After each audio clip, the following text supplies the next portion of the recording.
Welcome back, everyone. Josh Beta here for From the Stands with our first interview for 2025. Been our first interview in a few months, been a busy few months for us, but we are very luckily joined by a staple of our YouTube channel, someone who is always gracious enough to give us his time. One of the best coaches in the world, the great six gun Brandon Gibson. Brandon, thank you so much for joining us, man. It's always a pleasure. I appreciate you very much. First thing I want to know, man. It's the start of the new year, so I guess I wanted to know how your holiday break was, if you had one at all, how was your Christmas and all that good stuff.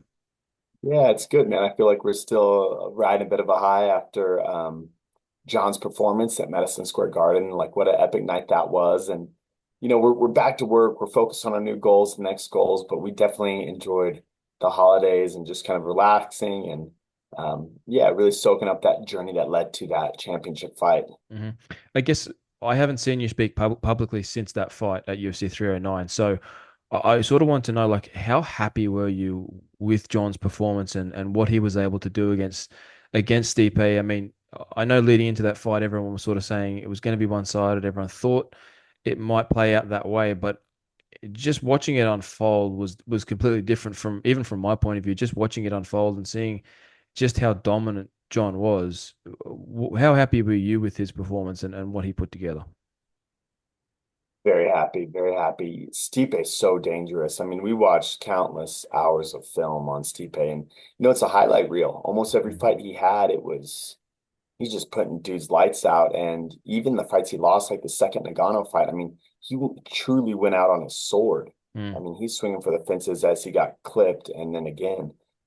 So we knew Stipe was going to be very dangerous, very durable, very hard to hurt, and I think that was a big reason why we chose to attack the body so much. Like Stipe's headshots, I mean, he's a resilient guy. mm, But to answer your question, we're very happy with John's performance. Like that first round, just the smooth Sotogari takedown to the ground and pound was just so creative and beautiful.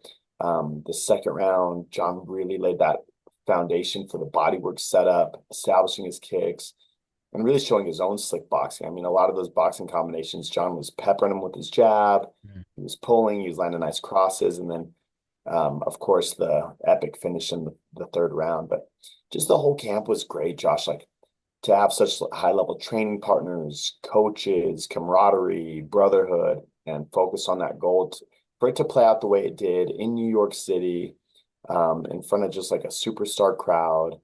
It it was very fulfilling. Did you expect it to be as one-sided as it ended up being? That's what we trained for. That's what we trained for. But yeah, we knew Stipe was going to be durable, and I mean, there's a few shots that he cracked John. I feel like it was a competitive fight, but that really was our goal to dominate all the areas, all the exchanges, and Stipe definitely came out tough at the start of the second and the start of the third. So kept us sharp, kept our eyes open. We knew that we couldn't take any of those exchanges lightly or for granted. Mm, But yeah, I think, going back and watching the fight, you see John's just pure dominance. And mm. I think that's attributed to John's just IQ for this game. He has so many weapons offensively and defensively, so much knowledge, so much composure, and truly that belief in himself as well. Mm. Um, Now, obviously, the fight that's been on everyone's mind for the last year and a few months has been the Tom Aspinall fight. Um, I know John sort of said from a monetary point of view that he would need to be compensated for that fight, which I completely understand. He's the greatest of all time, and he needs you would expect nothing less, in my opinion. I think that seems fitting. He also talked about the Alex Pereira fight, which, if I'm being honest, I actually like that fight better, but that's just me as a fan. But we can get to that in a second. But overall, on the Jones Aspinall fight, how do you feel as a coach when you look at that fight? I think John could beat anybody in the world. Like, I see critics often citing like, oh, John must feel this way or that way. It's like John's not afraid of any man in the world. Like he's proven that at heavyweight. He's made that walk. We've had dominant performances. Um, John's skill set, I put over any fighter in the world, including Tom Aspinall's. Um, yeah, but at a certain point, you do have to consider retirement and walking away, and there's always going to be another contender. Mm, If he goes out there and wipes out Aspinall, people will say that he ducked Pereira yeah. or some other up and coming heavyweight. Um, at a certain point, John's been in this game for a long time. He's had the longest, reign of dominance in the sport's history. At a certain point, you got to be willing to walk away. And I think if the money's not right and the fight's not right, he's totally fine walking away and Mm. having the greatest legacy in the sport. And if he's going to, a lot in 309, he was saying like, hey, and if I'm going to put my legacy on the line, it needs to be for the right opponent and for the right money. Mm. And I do think that this fight could happen. I really do. I believe the Aspinall fight or the Pereira fight could happen. And I also believe that John can be happily retired and never fight again. So all three of those are strong options. We've got to see, what the other parties in the UFC can come to terms with. G'day guys, Josh here for From the Stands. I'm just here to interrupt this video quickly to let you guys know about the sponsor of today's video, Trainade. Trainade and their proven line of supplements, including their signature product, Trainade Hydration, are used by combat sports stars all over the world. Many UFC and boxing world champions are all using Trainade to help fuel their workouts. Trainade have been kind enough to give us a big discount code for all of our viewers to use when you guys shop online. If you use the code FTS15 at checkout, you'll receive 15% off all supplements and apparel on the Trainade website. Head to trainade.com or click the link in the description of this video. Yeah, absolutely.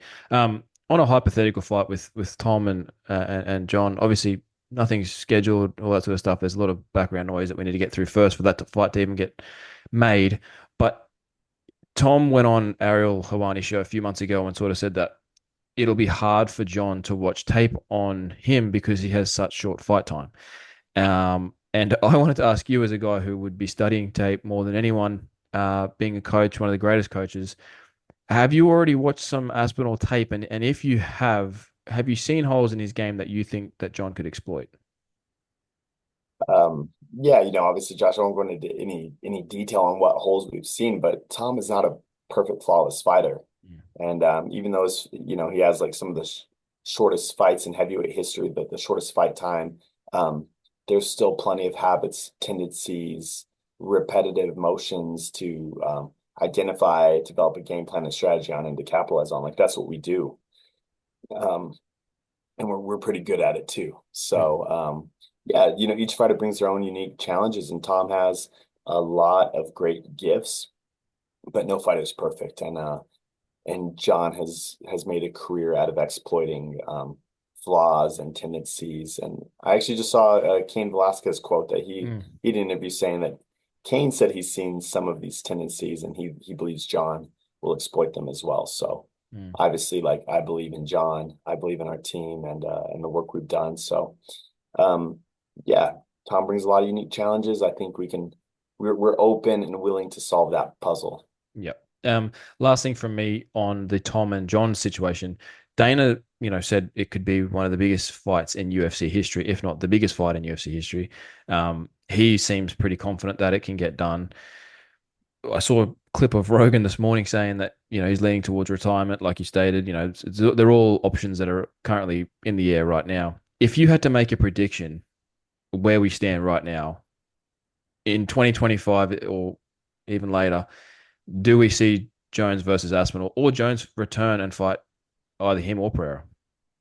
I don't know. I don't feel comfortable making a prediction on that right now. I think it's my job to kind of help John like sift through the information and the options we have and do what's best for him and his family. So I feel like making a prediction would be like what I want to happen, Mm, and mm, that's not what it's about. I think I'm just ready to be there and serve in my role as needed. So any three of those options, I'm going to fully support John and give him my all, whether yep. that's retirement, Aspinall, Pereira. Um, but he hasn't made a decision yet. I think Mm, and John deserves some time to make that decision and see what the mm. offers are. Absolutely. On the Pereira fight, like Jones, when John floated that idea of him versus Pereira, I instantly loved it because I just thought like, man, like both double champions. What Pereira's done in the last 3 years has been nothing short of Mhm. one of the most incredible runs in UFC history. He's become one of the greatest in such a short time, and he has this big personality. I mean, big personality in the sense that he's quiet, but he has this like aura about him. He's connected with the fans. The fans love him. Um, it, from an excitement point of view, how does that fight? Because I remember when we last spoke, you said, there's the Pereira fight out there potentially. How does that fight look from you as an excitement standpoint, almost from a fan? Oh, as a fan of MMA, I love this fight. Mhm. Like you said, they're both double champs. I mean, and there's even history, right? Like John beat Glover, who's Pereira's coach. Mm.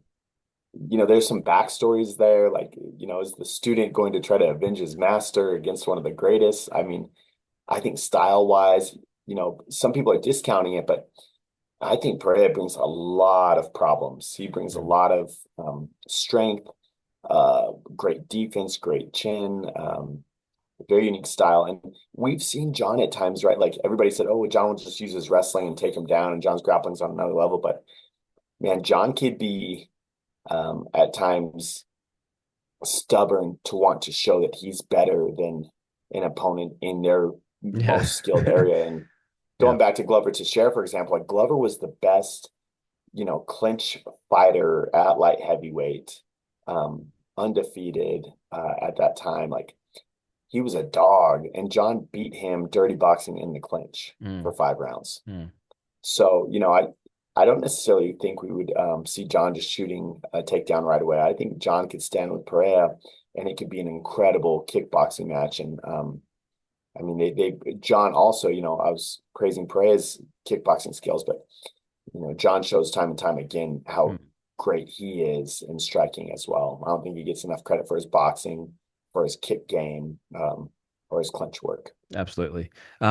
On another topic, Coach Aaron Pico, I've seen some things lately of him in a bit of confusion with what's going on with him at the moment. And it seems like, from the realm of social media that a few fighters seem a little frustrated with the PFL and not getting Mhm. fights and that sort of things, and which is unfortunate because these guys are in contracts and they want to fight. That's their livelihood. So, um, I know it's something that usually managers will sort out, and I'm sure Aaron's manager is sorting that out and doing that for him.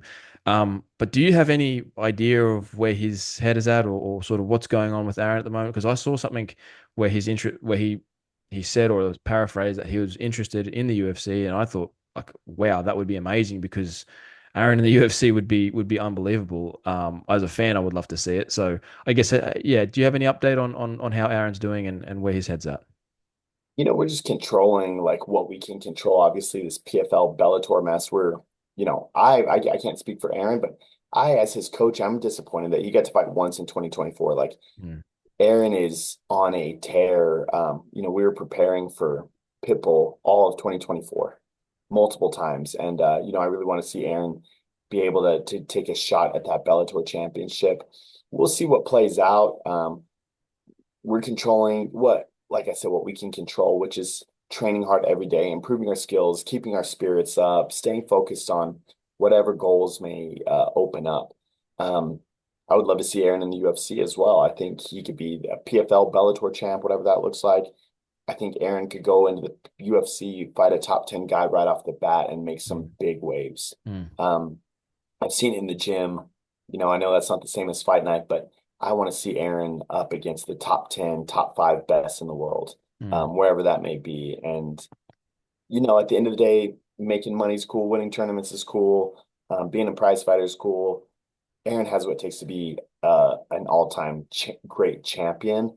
And I would love to see him get the opportunity to show that to the fans uh, and to the world. Yeah, absolutely. What have you made on this PFL Bellator hybrid over the last year? I know you've had fighters in there, Maurice Green, guys like that who have fought in the PFL. Recently came out that their tournament prize has been cut to 500,000 from 1 million. And it just seems like there's a lot of fighters coming out that are saying they're not getting fights, with guys that are legends of the sport.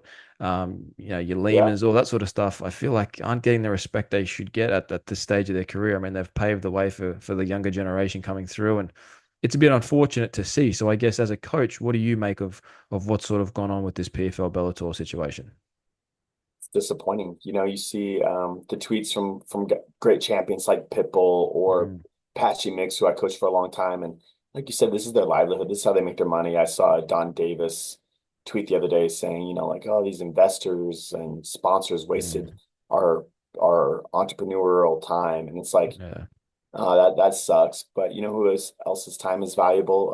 A fighter who's in their prime, Yeah. and that's what's frustrating to me. It's like, um, really, there's like two highly functioning promotions. PFL was rocking, Bellator was rocking. They do this merged hybrid, and I don't know. As a coach of one of the best fighters in the organization, I don't know what's next. I don't know what's happening, and Mhm.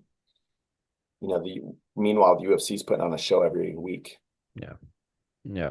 Yeah. and keeping their fighters active and happy. And it's prize fighting. It's like it's healthy for the business if there's multiple organizations, but the multiple organizations need to be making right decisions and thriving. And doing one show a year in Saudi Arabia and one show a year in Dubai isn't at the same level as doing a show every week, even if it's in the apex. Yeah. Yeah, absolutely. Last one from me, coach, and I'll let you head off for your afternoon. There is a rematch here in Sydney next month for UFC 312, Dricus Du Plessis and Sean Strickland.